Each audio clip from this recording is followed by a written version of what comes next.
Hey everyone, welcome back to another video. In this video, we'll compare option trading with stocks and which one is more profitable. If you're looking to maximize your returns, choosing the right strategy is the key. Today we'll compare both of them. Starting with the stocks investing is simple. You buy shares in the company and profit from prices increases and divides. It is less risky, great for long-term wealth building, and requires less strategy.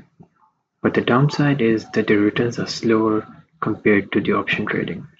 So if you compare it with option trading, it lets you bet on stock price movements using contracts, not shares. This means lower upfront cost and higher profit potential.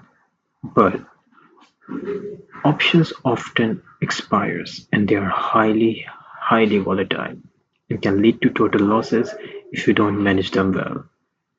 So if you ask me which one is more profitable, I'll say stocks are safer and great for long-term growth, and they are ideal for passive investors.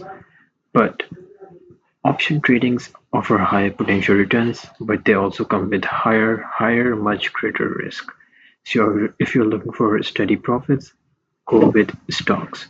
If you're willing to take risk, bigger gains, option trading might be your game. I hope this video was helpful. Thank you for watching.